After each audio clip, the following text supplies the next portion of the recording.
என் தந்தைக்கு சமர்ப்பணம். கேமரா கனவுகள் காணாமல் போன போதும் கலங்காமல் நின்ற என் தந்தைக்கு சமர்ப்பணம்.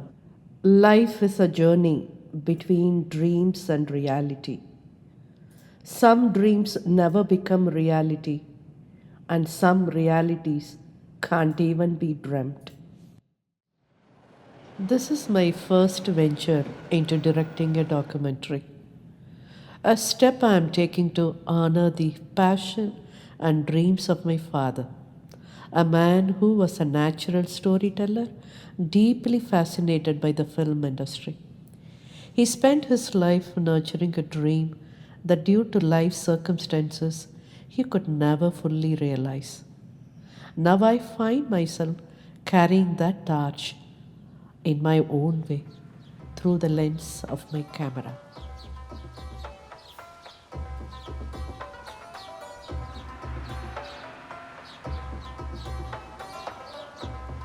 We grew up in a place full of greens and animals. It was a mill and farm with lots of trees in it. Dad taught us to appreciate everything, being close to nature, playing under trees, keep our body and mind healthy, he says. We had all kind of animals, but his buddy was a decade-old black rooster.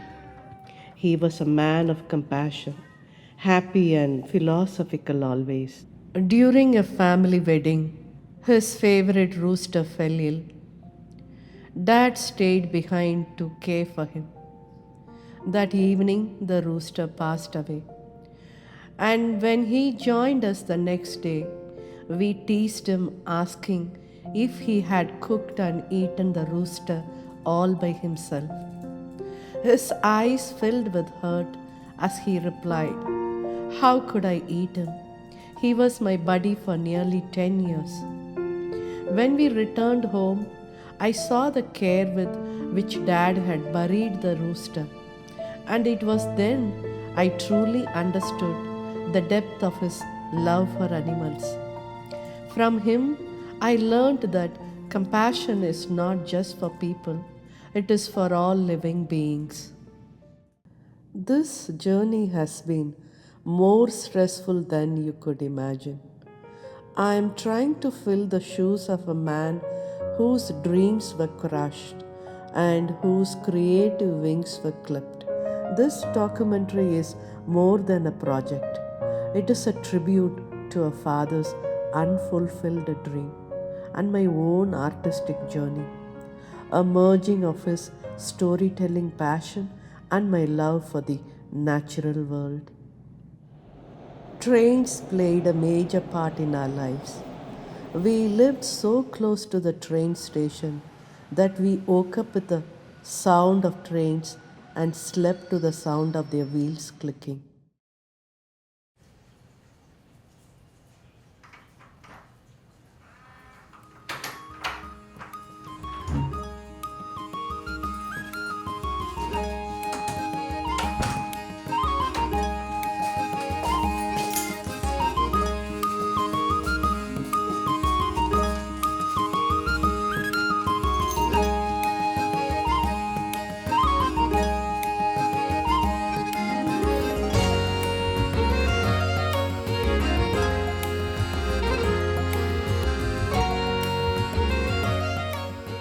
When I was a kid, my day always started with the sound of newspaper pages and the aroma of freshly brewed coffee.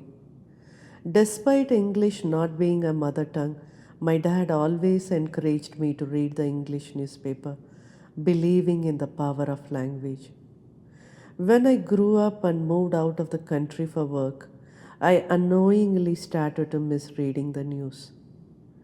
During my vacations, on the very first day of my return, without fail, my dad would bring the newspaper to my room.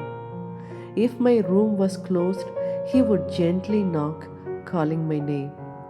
If I was still deeply asleep, he would leave the paper at my doorstep.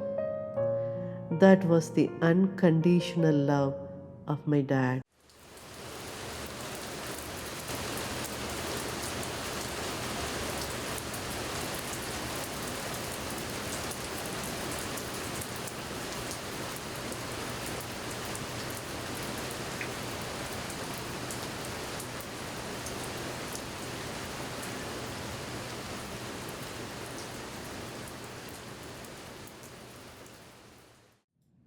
As a still photographer, I have always been drawn to the raw beauty of nature, capturing it just as it is.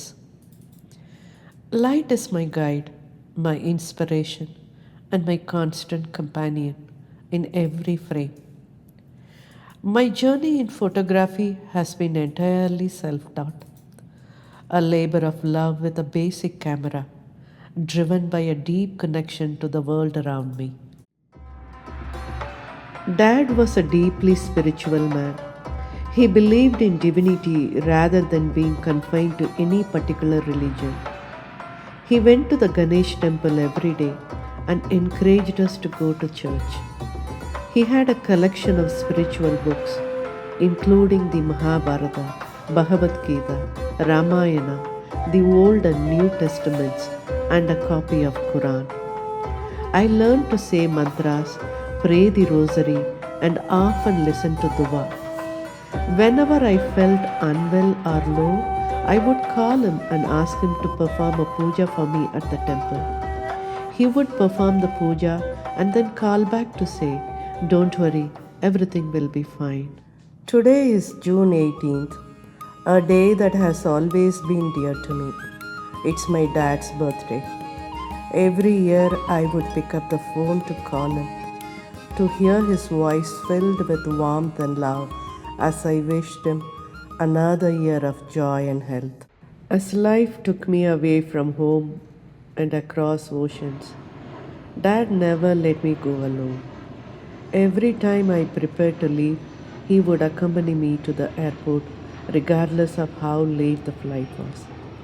Even in his late 60s, he would make the long journey just to say goodbye, standing by me until I walked through the gates.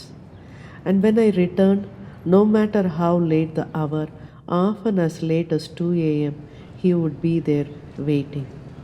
He had arrived hours early, traveling 4 hours from our hometown just to greet me. Those airport goodbyes and reunions become rituals of love and care. Dad was a man of many talents.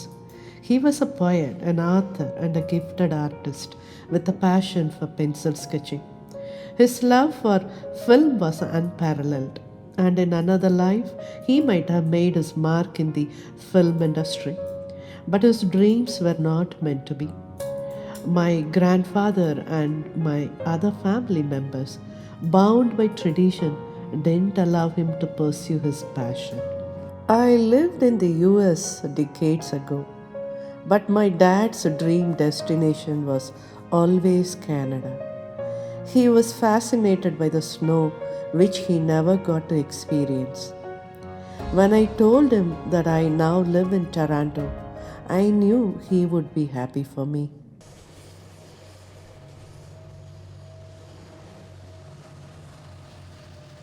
Dad says life should be like a train. People get on at different locations and travel to specific destinations. But no matter who continues the journey with us, we must keep going. In my hometown, where I lived as a kid, we had to cross the railway line almost every day, whether to get to school, the market, or simply to the other side of town. The railway crossing was a familiar place, a spot where we often found ourselves waiting for the gate to lift, watching as trains speed by, carrying passengers to destinations unknown. Dad was a foodie. He loved a traditional ethnic thali, which comes with different kinds of vegetables and flavors.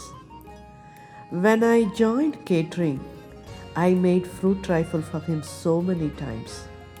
He simply loved it. Dad taught us never to disrespect anyone. Yelling and shouting at women shows one's upbringing, he says. He also taught us never to underestimate anyone and to be fair in whatever we do. He encouraged us to be generous, saying we don't take anything with us. He was a sentimental and emotional man, and in many ways, I am the same.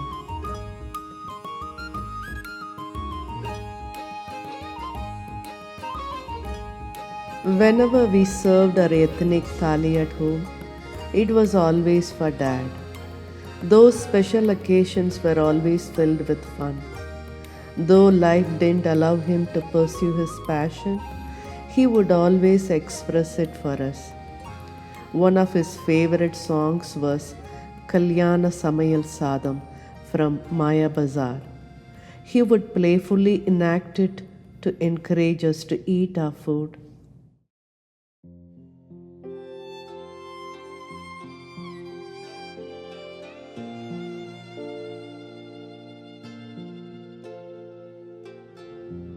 On October 23rd, at the age of 83, my father left this life, leaving behind a legacy of love, compassion, and wisdom.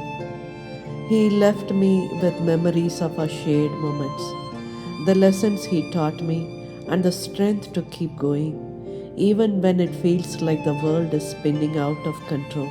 There is no one to pray for me now, no one to wait at the airport, no one to bring the newspaper in the morning, no one to sing Kalyana Samayal Sadam to make me laugh, no one to take me to the theatre.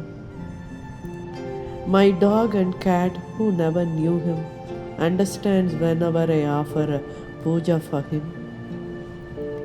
We are all alone now. I am alone.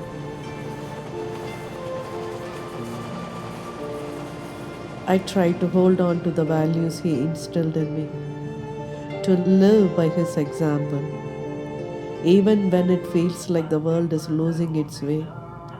I try to remember that kindness, forgiveness, and love are the legacies he left behind, and that it's up to me to keep those values alive.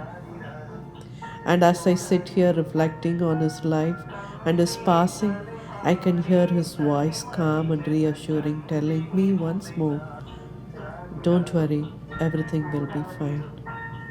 I miss you, Daddy. I miss you.